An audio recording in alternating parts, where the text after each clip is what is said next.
Hey guys, join me as I organize the grocery items that we bought from SM Supermarket. If ever this video will go across to any foreign countries or foreigner viewers, let me know in the comment section if you want me to speak in English during my videos. So, hindi kami namili ng sobrang daming groceries at this time guys kasi sobrang mahal na nga ng bilihin ngayon. Budget, very tight lang yung budget namin. But we made sure na merong food si baby and then we will also try na i-win out na siya sa breastfeeding kaya nagbili kami ng milk for him. Ayun, sobrang kalat pa talaga as you can see. Ang daming paper bags. Ayan. And then yung table is hindi ko talaga yan maayos hindi ko siya ma-organize ng maayos kasi nga si baby pag naglalaro dyan kung ano-anong inaabot kaya yung mga things namin or mga sauce is parang nahalo na dun sa section ng mga perfumes namin para mataas, para hindi niya maabot. And sobrang nagkukulit nga si baby nito kasi tine-turn off niya yung camera ko. Itinatry niyang abutin yung camera ko at i-turn off. Kaya medyo paano-ano din ako dyan, palapit-lapit. So, we will try Lactum this time. We actually have tried Similac at hindi naghiyang si baby doon.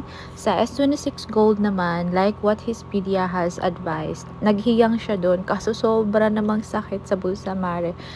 Kami yung hindi naghiyang, bulsa namin yung hindi naghiyang. Kaya we've decided or I have decided to let him try this. And so far, as of today, hindi nga niya iniinom masyado tong milk. But I will keep on trying kasi hindi din yan siya ganun ka. I mean, this is the cheapest milk but hindi siya ganun naman talaga kamura for everyone. So, itong mga sabon namin is ilalagay ko dito sa ilalim. Nagpagawa kami ng mini box dyan na patungan ng cabinets namin para makasave kami ng space kasi very small nga lang itong aming kwarto. Kaya nagagamit ko yung space dun sa ilalim ng kahoy or wood stand para i-store yung mga sabon namin or mga detergent na panglaba and all. And then, ito nga si baby at bibihisan ko na siya ng damit na pambahay niya kasi hindi pa siya nabibihisan simula kanina pagka-uwi namin or pagkadating namin. At magpawis na yan siya. Ayan. Kasi hindi ko tinorn on yung aircon. Sobrang taas or mahal na naman ng ngayon. Mga bills and all that. Kaya kailangang magtipid-tipid. At kung may naririnig kayong ingay sa background ko, guys, it's already 3:48 AM.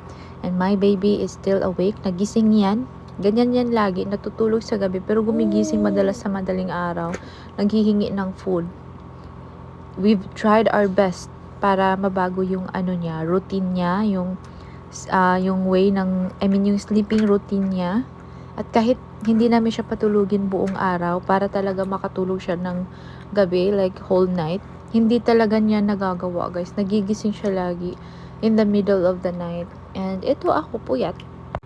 So, naisip ko na mag-edit na lang nitong videos namin. After that, guys, nag-grill pala kami nitong hotdog. Ito na yung pinakaulam namin for dinner. Marami pa po akong videos.